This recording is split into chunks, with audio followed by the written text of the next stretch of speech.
evening, and glad to have you join us on the news at 7. My name is Sunday Daramola. The Bishop of Ektv Anglican Diocese, Most Reverend Olushola Ajayi, has described the world as a vanity, urging Nigerians to shun greed and corruption to be worthy on the Judgment Day. He gave the charge during the funeral service of late Olori Esther Adeboye, mother of Ektv State Deputy Governor Kila Munisa Diafuye, at St. Luke's Anglican Church, Uro, Ikere Ekiti. PSS reporter Adedayo Adeleye said Governor Biodo Ibaji joined other dignitaries to bid farewell to the late Olori Adeboye. The report will be brought to you in our subsequent bulletin. Ahead of the 2026 governorship election, politicians in Ekiti State have been advised to embrace responsible issue-based politics, free of bitterness, falsehood, and blackmail. This call was made by the state chairman of the Conference of Nigerian Political Parties, CNPP, Pastor Victor Akinola, at the press briefing in Ado-Ekiti. PSS reporter Toba Babalola was there. His report. Pastor Akinola declared that the umbrella body of the all political parties would not remain silent while certain groups attempt to mislead the public with falsehoods and distorted facts for political gain.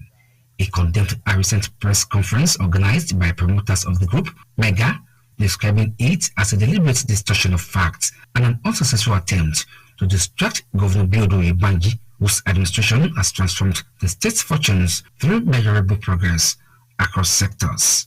When lies, falsehood, half-truths, and misrepresentation of facts are left unchallenged, there is a high risk of them being believed and taken as the gospel truth by the unsuspecting members of the public who are consumers of news on the print media, electronic media, internet, and social media platforms.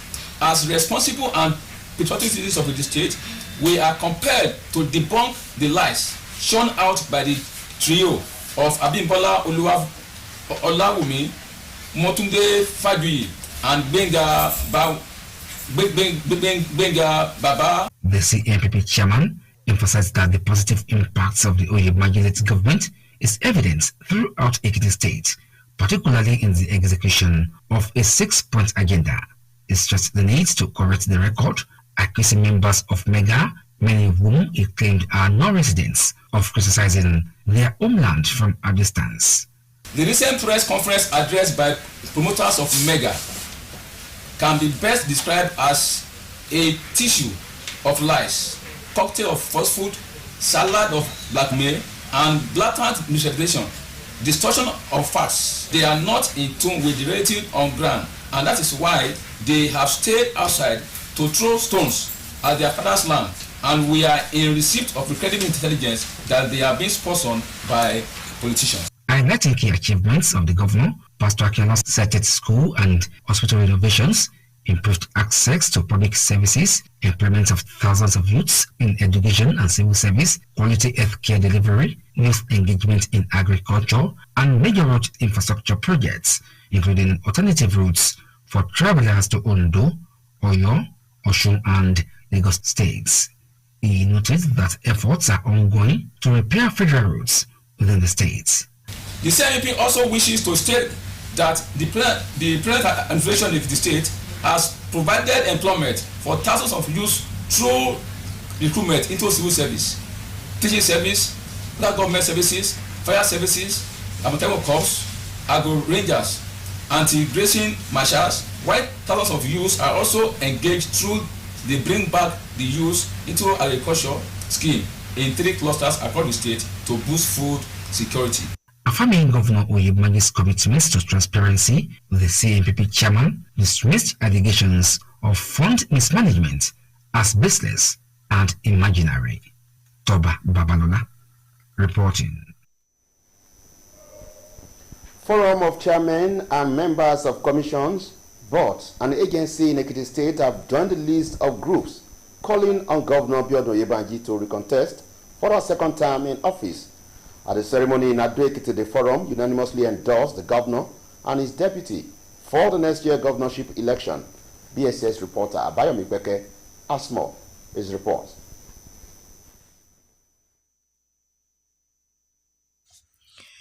The mini pavilion at Fajuyi in Ado-Ekiti, the venue of the ceremony, was filled with posters with different descriptions calling on Governor Yebanji to run for a second term in office. In his opening remarks, the chairman of the forum, Chief Alaba Bejide, who is the chairman Local Government Service Commission, said the group endorsed the governor and his deputy for another term as an expression of their appreciation to the present administration for providing a living environment at their various establishments.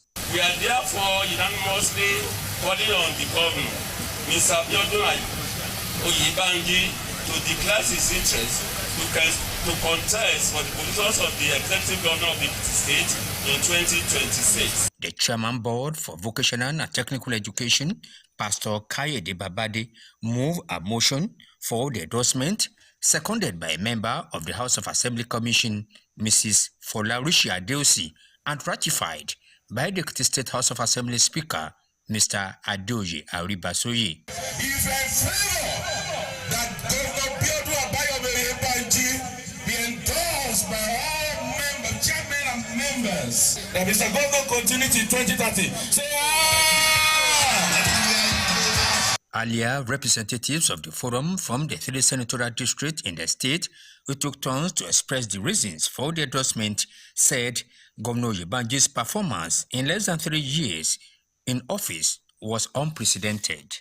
The Secretary to the State Government, Professor Abibat Adubiaro, and the Special Advisor to the Governor on Political Matters, Chief Gideawe, expressed the determination of the Governor to continue to work on his mandate to improve the living standard of the people. Thank God for today that we believe so much in Governor Abiodun Oyebanji, in monumental achievements he has recorded so far. I really appreciate you. the reward of hard work is to work more. And I think Mr. Governor is listening. In separate interviews, some members of the forum said the program, which was the first of its kind among the political office holders in commissions, boards and agencies, was part of values of democracy. There is no commission for a certain agency and board that he has never touched. They are exercising their right to tell the governor to throw his heart into the ring second time, having performed very credibly. Our governor have done a lot in terms of training all our teachers, moving our teachers from grade level 15 to 16. He promised to ensure that the governor and his deputy were returned to the government house for another term of 4 years. Abayomi Peke reporting.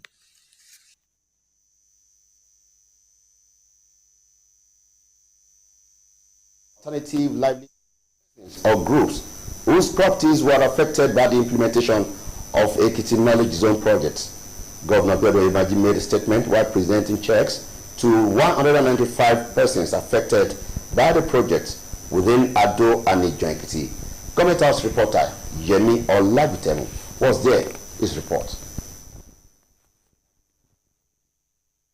Governor Yebanji highlighted the critical importance of the knowledge zone to tackling various challenges of the state, including unemployment, market for creativity, wealth creation, and human capital development, thanked the community leaders and affected people for embracing dialogue and giving space for the development projects in the state. He noted that the facilities around the zone, including the International Cargo Airport, the Ring Road, among others, will spur the state to rapid growth. As a state celebrated for its intellectual capital, we are choosing to leverage this unique strength to drive inclusive economic growth and create a vibrant hub for innovation and service-driven industries. EKZ is projected to deliver over 14,000 jobs, particularly for youth. A clear test toward target employment, unemployment, and building a sustainable future for generations yet to come. The governor thanked the African Development Bank and the federal government for lifting the financial burden of the projects from the state government. Oyebanji thereafter applauded the Ekiti State Development and Investment Promotion Agency, Ektv, overseeing the projects, assured the people that all communities in the state will continue to enjoy dividends of democracy. Let me reiterate our administration will make commitment to transparent and inclusive government. We will continue to uphold processes that respect the rights and contributions of all stakeholders while ensuring that the benefits of development are shared across every corner of our beloved state. Also, the project coordinator of Ekiti Knowledge Zone and Director General, Ektv, Mrs. Lolade Ulutola, lauded the administration for its transparency and ensuring that no community and persons are left behind in the development of the state. This event reflects the commitment of the administration to ensure that the development of Ekiti leaves no one behind. And we thank you, Mr. Governor of the State, Mr. Iroyin Lekunrere, for your first person, the people's approach to governance, and for making sure that communities' welfare remains at the heart of the state. The Onejo of Ekiti, Obade Bandi Aladisui, on behalf of the beneficiaries, described the knowledge zone as complete solution to the problems of the state. Is a complete solution to the problem that we have in Nigeria, both technological, physical, intellectual, and so many other things. And I'm happy that we have a government that is doing this in Egypt, because we call ourselves the intellectual giants in Nigeria. The knowledge zone is very, very important for Mr. Governor. Yemi Olajutemu reporting. The June edition of the monthly environmental sanitation exercise holds tomorrow from 7 to 10 in the morning. Movement of people and vehicles will be restricted except for those on essential duties and candidates writing the 2025 NECO examinations, including supervisors. The theme is A Cleaner Environment Begins With You, encouraging personal responsibility for hygiene. Residents are advised to clear drainages and dispose of waste properly, as environmental officers, NGOs, and security personnel will monitor compliance, while mobile courts will prosecute violators of sanitation laws. We now go on a short commercial break. We'll be back for the rest of the news. Don't go nowhere.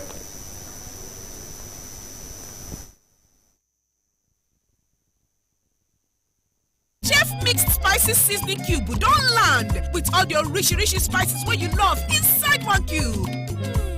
Mr. Chef Mixed Spices Seasoning Cube. Spice mix exactly the way you like them. They available for seasoning cube. Try them today.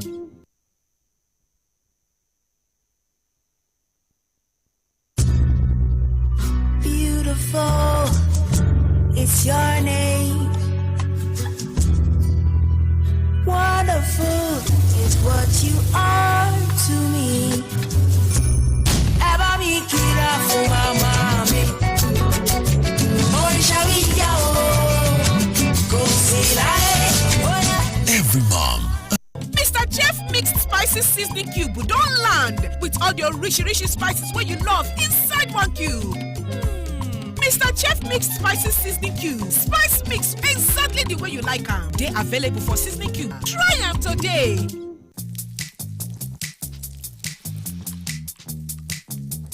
Chef.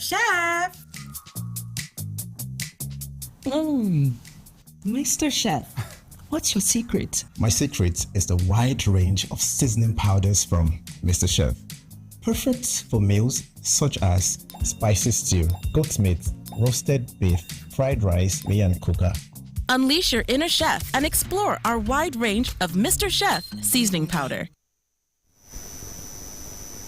Welcome back. The former registrar of Ekiti State University, Dr. Mojola Awotusi, has identified poor infrastructure, inadequate staffing, and bureaucracy as major challenges facing the healthcare system in the country.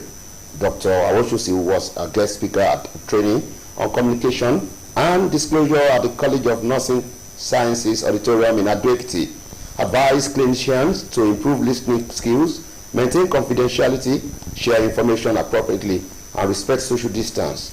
Another speaker, consultant psychiatrist Dr. Lateef Oluwole, emphasized the importance of communication and disclosure in medical practice, urging adherence to standard procedures and advising healthcare workers to be friendly, empathetic, and kind to their clients. Earlier, the Chief Medical Director of the Ektv State University Teaching Hospital, Professor Kaudi Olabanji, had commended staff for improved disposition and patient care.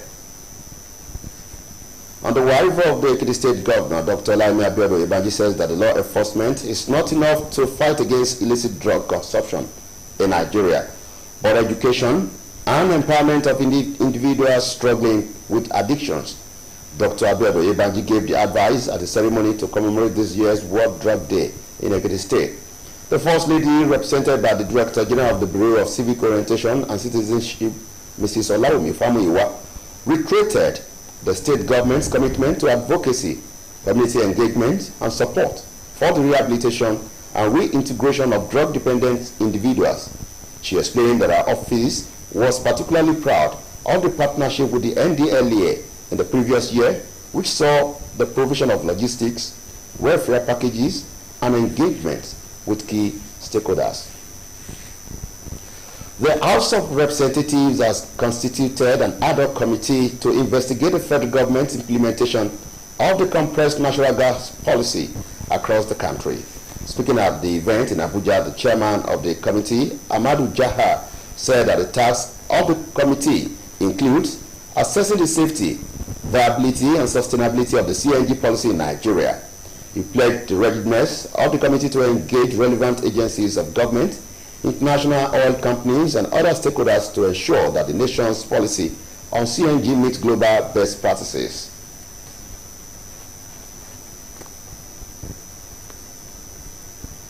And ahead of the forthcoming by-elections in 12 states of the country, as well as the Anambra governorship election and next year's area council polls in the FCT, the federal government has warned politicians against resorting to violence during the elections. National Security Advisors NSA Malamur Ribadu ended the warning in Abuja at the second regular consultative meeting of the Interagency Consultative Committee on Election Security hosted by the Independent National Electoral Commission, INEC. The Joint Admission and Matriculation Board has expressed concern over the low turnout of candidates reprinting their notification slips for the upcoming makeup on Unified Tertiary Matriculation Examination. In a statement by spokesperson Fabian Benjamin, the board revealed that only a small fraction of the scheduled candidates had completed the slip printing process. JAMB appealed to affected candidates, particularly those who missed their main UTME, to take immediate action in order not to miss the rare opportunity. The Forum of Social Democratic Party chairmen have thrown their weight behind the recent suspension of the party national chairman, Shehu Gabam, describing it as a necessary move to cleanse the party and uphold its core values of transparency and internal democracy.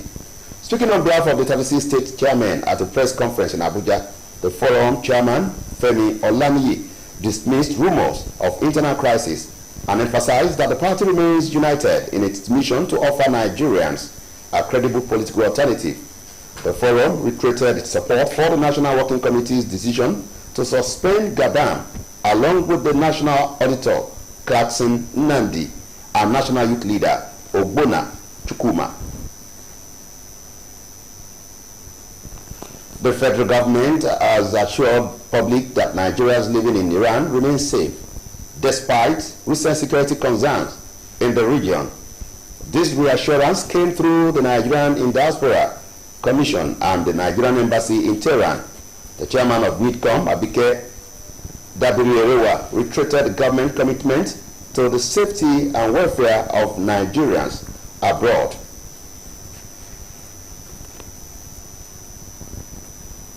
And on the foreign scene, Justice Mitua of the High Court in Nairobi, Kenya, has declared the abduction, detention, and subsequent rendition to Nigeria of the Biafran Nation agitator Nnamdi Kanu as illegal and unlawful. The judge held that the rendition carried out in June 2021 was a gross violation of the fundamental rights of the leader of the indigenous people of Biafra, IPOB. In a 13-page judgment delivered on June 24, Justice Murita held that the actions of both the Kenyan and Nigerian governments amounted to gross violations of Kanu's fundamental human rights as protected by their respective constitutions. Now to sport. Former Super Falcons head coach Randy Wandrom has backed the team to win the title at the 2024 Women's African Cup of Nations, scheduled to take place in Morocco. The 9-time champions are among the 12 teams that will compete for the title next month. Wandrom was in charge when the Super Falcons finished fourth at the last edition of the competition, also hosted by Morocco. The America's former assistant, Justice Madugu, is currently in charge of the team. Madugu selected 13 players from the squad Wandrom took to Morocco in 2022. And with that news from the sport desk, we conclude the news at 7 for tonight. Thanks for watching. Good night.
Ẹ̀kalẹ̀ ẹ̀sìn káàbọ̀ sórí ìròyìn lẹ́kùnrẹ́rẹ́. Kelechi David lóníròyìn.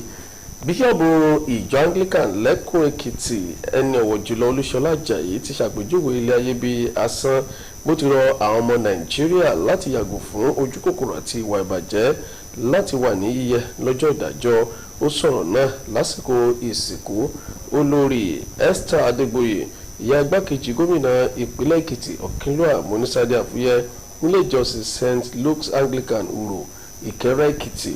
Oníròyìn BSCS Adédayọ̀ Adélẹ́yẹ jábọ̀ pé gómìnà Bíọ́dún Oyèbánjí darapọ̀ mọ́ àwọn ìkàn ìlú yòókù láti ṣayẹyẹ àti ẹ̀yẹ kẹyìn fún olóògbé olórí Adégbòye.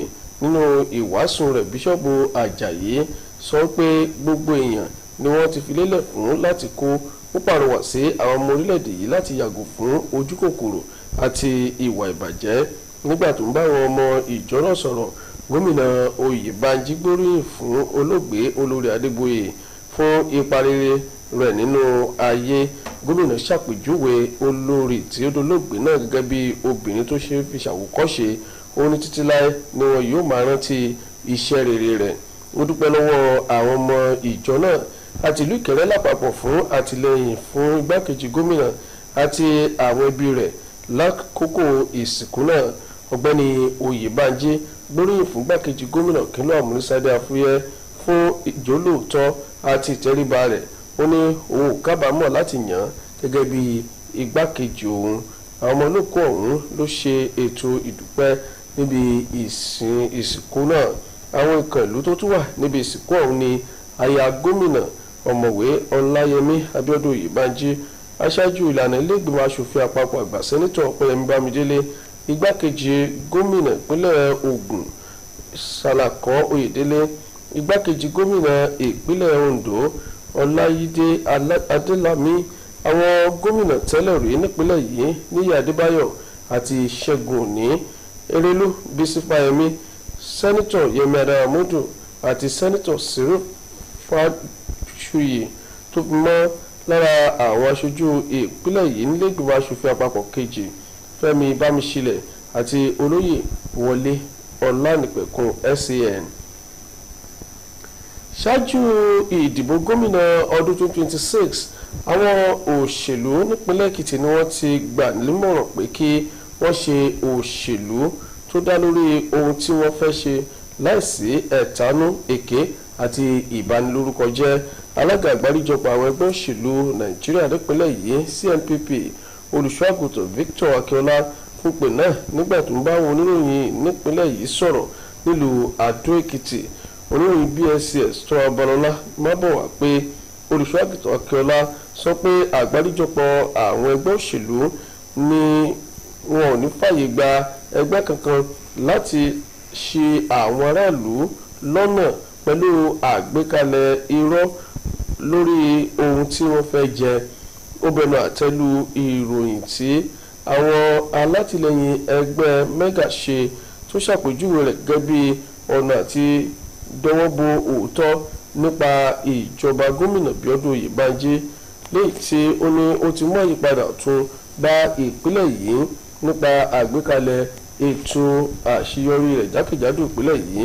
olùṣọ́àgùntàn Akínọlá tẹnumọ́ ipa rere ìjọba Oyèbánjí jákèjádò ìpínlẹ̀ Èkìtì níbàámu pẹ̀lú ètò olóko mẹ́fà rẹ̀. ó ní ẹgbẹ́ mega ní láti ṣe àtúnṣe lórí àkọọ́lẹ̀ wọn ní ìwọ̀ngbà tí ó yẹ pé ọ̀pọ̀ nínú wọn ló ń gbé lẹ́yìn odi tí wọ́n sì ń tàbùkù ìpínlẹ̀ wọn.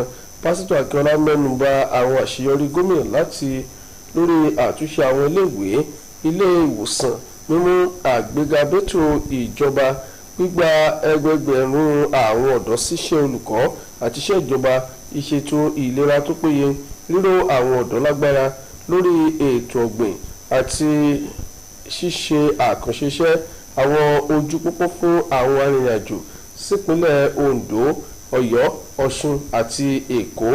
ó sọ pé wọ́n ṣe akitiyan lójúnà àti tú àwọn pópónà ìjọba àpapọ̀ ṣe nípínlẹ̀ yìí. pásítọ̀ Akínọlá fìdí rẹ̀ múlẹ̀ pé ìjọba àkóyawọ́ ni gómìnà Oyèbánjí ṣe. ó sọ pé irọ́ ni ẹ̀sùn ṣíṣe owó ìlú báṣubàṣu tí wọ́n fi ń kàn án.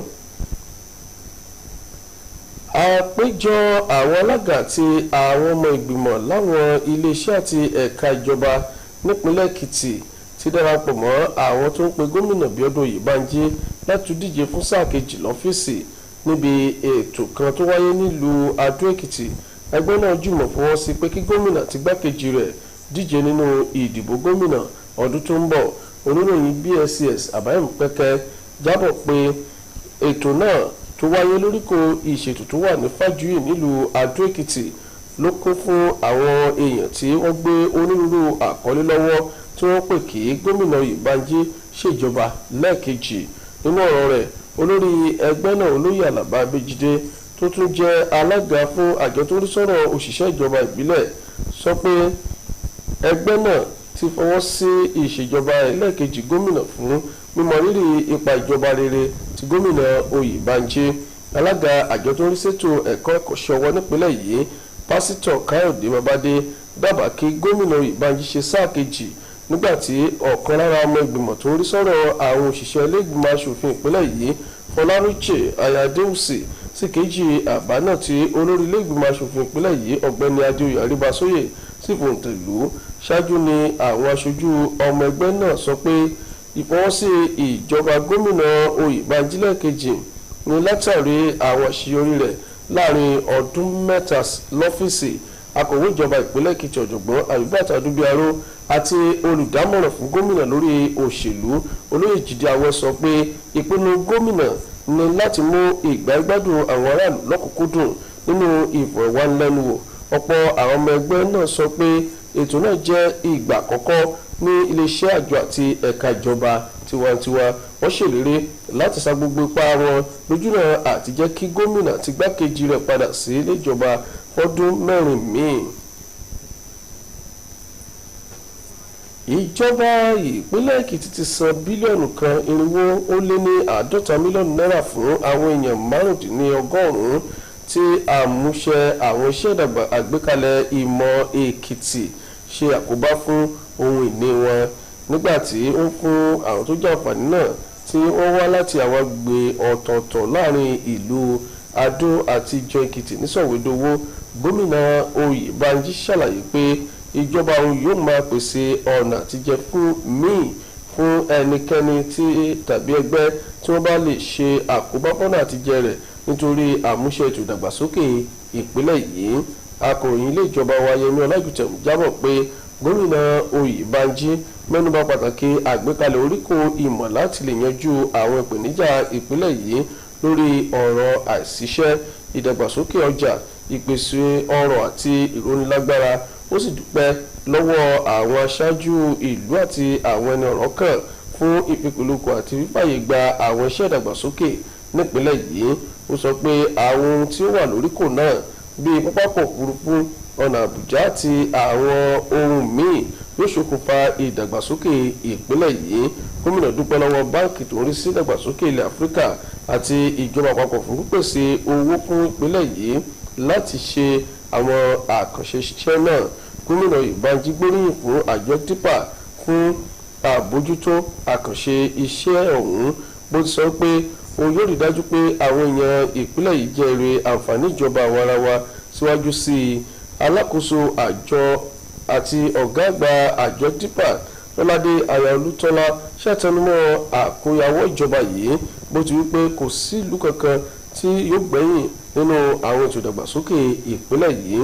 Oníjẹun tìlú Ìjọ Èkìtì Ọba Adébánjí Aládésùyì lórúkọ àwọn tó jẹ́ àǹfààní ètò náà júwe àgbékalẹ̀ oríkò ìmọ̀ náà gẹ́gẹ́ bí ọ̀nà àbáyọ sí ìpèníjà tó ń kojú ìpínlẹ̀ yìí. Ètò gbàlúmọ̀ olóṣooṣù tóṣù yìí yóò wáyé nípínlẹ̀ Èkìtì lọ́la bẹ̀rẹ̀ láti aago 7 sí 10 òwúrọ̀. Lílọ bíbọ̀ àwọn èèyàn àti ọkọ̀ ní àyè kò sí fún àyàfi àwọn tó wà lẹ́nu àkànṣe iṣẹ́ àti àwọn akẹ́kọ̀ọ́ tó ń kópa nínú ìdánwò NECO tọdún yìí pẹ̀lú àwọn alábòójútó wọn. Àwọn òṣìṣẹ́ ìjọba ni wọ́n ń retí láti tú àwọn ọ́fíìsì àti agbègbè wọn ṣe ni wọ́n rọ̀ láti tú àwọn ọ́fíìsì àti agbègbè wọn ṣe. Àkòrí ètò gbàlúmọ̀ náà ni àyíká tó mọ́ tónítóní bẹ̀rẹ̀ pẹ̀lú rẹ̀ ń ṣe móríyá nípa ojúṣe kálukú lórí ọ̀rọ̀ ìmọ́tótó. Àwọn èèyàn ìpínlẹ̀ yìí ni wọ́n gbà nímọ̀ràn láti kó àwọn ojú àgbàrá ilé wọn kí wọ́n dá pàǹtí wọn nù síbi tó dára nítorí àwọn òṣìṣẹ́ àjọ wọléwọlé, àwọn tí àjọ tí kìí ṣe tìjọba àti àwọn òṣìṣẹ́ ààbò yóò ṣe àbójútó ètò náà bí àwọn kóòtù alágbèéká yóò ṣe ṣẹjọ́ àwọn tó bá ṣẹ̀ sófin gbàlúmọ̀. Akọ̀wé àgbà tẹ́lẹ̀ ní fásitì ìpínlẹ̀ Èkìtì ọ̀mọ̀wé Ọmọjọlá Awóṣùsì ti sọ pé àwọn amáyédẹrùn tí kò dára, àìtó àwọn òṣìṣẹ́ àti ètò ìṣiṣẹ́ ìjọba ní àwọn ìpèníjà ńlá tó ń kojú ètò ìlera ní Nàìjíríà. Ọ̀mọ̀wé Awóṣùsì tó jẹ́ aṣàfọ̀ pàtàkì níbi ìdánilẹ́kọ̀ọ́ lórí ìbánisọ̀rọ̀ tí ó wáyé ní gbọ̀ngàn kọ́lẹ́jì àwọn nọ́ọ̀sì nílùú Adó Èkìtì gba àwọn oníṣègùn níyànjú láti tẹra mọ́ títẹ́tí sílẹ̀, ṣètọ́jú àṣírí àṣàlàyé dáradára nígbà tí ó bá tọ́ àti títẹ̀lé ìlànà sọ fún ọ láwùjọ. Aṣàfọ̀ míì ẹni à ń fọ̀rọ̀ nípa ìtọ́jú àrùn ọpọlọ Dókítà Lateef Olúwọlé tẹnumọ́ pàtàkì ìbánisọ̀rọ̀ nínú iṣẹ́ ìṣègùn, bó ti rọ̀ wọ́n láti faramọ́ àwọn ìlànà iṣẹ́ wọn àti ìmọ̀ràn àwọn òṣìṣẹ́ tó jẹ́ akọ́ṣẹ́mọṣẹ́ àti ọ̀rẹ́ wọn, kí wọ́n sì láàánú kí wọ́n sì máa fẹ́ tọ́jú àwọn tó wá gba ìtọ́jú lọ́dọ̀ wọn. Ṣáájú, dókítà àgbà ilé ìwòsàn ìkọ́nilẹ́kọ̀ọ́ ìṣègùn ìpínlẹ̀ Èkìtì ọ̀jọ̀gbọ́n Káyọ̀dé Ọlábánjí gbóríyìn fún àwọn òṣìṣẹ́ náà fún àbójútó àti àgbéga tó bá kíkọ ìhà tó dára sí àwọn tó wá gba ìtọ́jú. ọ̀jọ̀gbọ́n Ọlábánjí sọ pé ilé ìwòsàn náà figagbága pẹ̀lú àwọn akẹgbẹ́ rẹ̀ míì ní Nàìjíríà tó sì rọ àwọn òṣìṣẹ́ náà láti ṣe ìbáraẹnisọ̀rọ̀ tó múnádóko pẹ̀lú àwọn tó wá gba ìtọ́jú fún ìfọwọ́sowọ́pọ̀ tó dára kẹ́rù má bàa bà wọ́n kí wọ́n sì gbìyànjú láti taari èyí tó bá kọjá agbára wọn sí àwọn aláṣẹ tó bá yẹ. ìyàwó gómìnà ìpínlẹ̀ Èkìtì ọ̀mọ̀wé Ọláyẹmí Abíọ́dún Oyèbánjí ti sọ pé àwọn agbófinró nìkan ò lè kápá àṣìlò oògùn olóró lórílẹ̀‐èdè yìí àyàfi ẹ̀kọ́ tó yè kooro àti ríro àwọn ẹni ọ̀rọ̀ ọ̀hún kàn lágbára. ọ̀mọ̀wé Abíọ́dún Oyèbánjí gbàmọ̀ràn náà kalẹ̀ níbi ètò àyájọ́ ìlanilọ́yẹ̀ lórí lílo oògùn lọ́nà tó tọ́ ti ọdún yìí nípínlẹ̀ Èkìtì. ẹ̀yà gómìnà ìpínlẹ̀ yìí tí ọ̀gá àgbà àjọ tó ń rí sí àwọn líla àwọn aráàlú lọ́yẹ̀ Ọláwùmí aya Fámúyìwá ṣojú fún sọ pé àwọn ohun tí ó mọ̀múláyà ìjọba ìpínlẹ̀ yìí ni ìlanilọ́yẹ̀ fífi ààyè gba àwọn ìlú àti ṣíṣe ìrànlọ́wọ́ láti ṣètọ́jú fún àwọn tí oògùn olóró ti di bárakú fún. ó sọ wípé ìbáṣepọ̀ tó dánmọ́rán wà láàrin ọ́fíìsì òun àti àjọ NDLEA èyí tó ní ó jẹ́ ohun ìwúrí fún ọ́fíìsì náà. alága ẹgbẹ́ òṣèlú All Progressives Congress APC lórílẹ̀‐èdè yìí Abdullahi Ganduje ti kọ̀wé fipò rẹ̀ sílẹ̀. Ganduje tó jẹ́ gómìnà tẹ́lẹ̀ nípínlẹ̀ Kánò tó sọ àwọn ọ̀rọ̀ ìlera ọ̀hún pé òun ló ṣokùnfà ìpinnu náà léyìí tí ó ní ọ̀rọ̀ ìlera ọ̀hún gba kí òun ṣe àmójútó rẹ̀ dáradára. ìkọ̀wé fipò sílẹ̀ Ganduje ti bẹ̀rẹ̀ sí ní fẹsẹ̀ múlẹ̀ gẹ́gẹ́ bí àtẹ̀jáde lórí ìtàkùn ayélujára X láti ọ̀dọ̀ olùrànlọ́wọ́ tẹ́lẹ̀ lórí ètò ìròyìn fún ààrẹ Muhammadu Buhari Bashir Ahmad. ní báyìí náà agbáríjọpọ̀ ẹgbẹ́ àwọn alága ẹgbẹ́ òṣèlú Social Democratic Party SDP láwọn ìpínlẹ̀ ti kéde àtìlẹ́yìn wọn fún ìdádúró tí àwọn alága ẹgbẹ́ òṣèlú náà lórílẹ̀‐èdè yìí Shehu Gabam tí wọ́n ní kí ó lọ fìdí mọ́lé léyìí tí àwọn ẹgbẹ́ wọn sọ pé ẹgbẹ́ náà ní láti gbájúmọ́ ọ̀rọ̀ àkóyawọ́ àti àfọ̀mọ́ ẹgbẹ́ òṣèlú náà kó lè di àtẹ́wọ́gbà nítò ìjọba tiwantiwa. nígbà tí ó ń sọ̀rọ̀ lórúkọ àwọn alága ìpínlẹ̀ mẹ́rìndínlógójì ti ẹgbẹ́ náà lórílẹ̀‐èdè yìí níbi àpéjọ kan nílùú Àbújá, alága ẹgbẹ́ náà Fẹ́mi Ọláníyì ṣe sẹ́ àwọn ẹ̀sùn àhesọ pé àwọn wà lábẹ́lé nínú ẹgbẹ́ òṣèlú náà tó sì tẹnumọ́ pé ìkan ṣoṣo ni àwọn ọmọ ẹgbẹ́ ọ̀hún tó sì ní ẹgbẹ́ náà ló ń gbìyànjú láti jẹ́ kí àwọn orílẹ̀-èdè Nàìjíríà nígbẹ́kẹ̀lé nínú rẹ̀ gẹ́gẹ́ bí ọ̀nà àbáyọ sí ètò ìjọba tó dára. ẹgbẹ́ náà tún ṣe àtìlẹ́yìn rẹ̀ fún ìpinnu ìgbìmọ̀ amúṣẹ́ṣe rẹ̀ lórílẹ̀-èdè yìí láti dá Gabam dúró pẹ̀lú àyẹ̀wò owó àgbà rẹ̀ lórílẹ̀-èdè yìí Clarkson Nnamdi àti aṣáájú àwọn ọ̀dọ́ ti ẹgbẹ́ ọ̀hún lórílẹ̀-èdè yìí Ogbonna Chukwuma. ilé ìgbìmọ̀ asòfin àpapọ̀ kejì ti ṣe àgbékalẹ̀ ìgbìmọ̀ tẹ̀kótó kan láti ṣe ìwádìí àmúṣe tí ìjọba àpapọ̀ ṣe lórí ìlànà fífi afẹ́fẹ́ gáàsì sínú ọkọ̀ káàkiri orílẹ̀-èdè yìí. nígbà tó ń sọ̀rọ̀ níbi ètò kan nílùú Àbújá, alága ìgbìmọ̀ tẹ̀kótó náà Nnamdi Amadu Jahar sọ pé iṣẹ́ ìgbìmọ̀ náà pẹ̀lú ṣíṣe àgbéyẹ̀wò ààbò àti ìmúdúró ti ètò ìmúlò CNG ní Nàìjíríà. ó ṣèlérí ìmúrasílẹ̀ ti ìgbìmọ̀ náà láti kàn sí àwọn iléeṣẹ́ ìjọba tó yẹ, àwọn iléeṣẹ́ epo lágbàáyé àti àwọn ìkànnì yòókù láti rí dájú pé ètò ìmúlò orílẹ̀-èdè yìí lórí CNG dára tó sì bá gbà mu. ṣáájú àwọn àtúndì ìbò tó ń bọ̀ ní àwọn ìpínlẹ̀ 12 àti ìdìbò gómìnà Anambra tó fi mọ́ ìdìbò ìjọba ìbílẹ̀ lólùlù ilẹ̀ yìí ti ọdún tó ń bọ̀, ìjọba àpapọ̀ ti rọ àwọn òṣèlú láti má ṣe hùwà ipá àti màgòmágó. olùbádámọ̀ràn lórí ètò ààbò lórílẹ̀‐èdè yìí Malam Nuhu Ribadu pàrọwà náà nílùú Àbújá níbi ìpàdé ìfikùnlukù kejì ti ìgbìmọ̀ olùbádámọ̀ràn ti àwọn lájọlájọ lórí ààbò nígbà ìdìbò tí àjọ INEC gbàlejò rẹ̀ nígbà tí ó kìlọ̀ pé òun yóò fi ìyà tó nípọn jẹ àwọn òṣèlú tó bá fẹ́ fojú rénà agbára ìjọba àti pé wọn yóò mú àwọn akitiyan pọ̀ sí i láti ṣe ọ̀tẹlẹ̀múyẹ́ àti ṣáájú èyíkéyìí àwọn ìrọ́kẹ́kẹ́ ewu sí àwọn ìdìbò àti láti jẹ́ kí wọ́n tètè máa gbé ìgbésẹ̀ lórí àwọn ọ̀rọ̀ náà. Ìròyìn láti ilẹ̀ òkèèrè.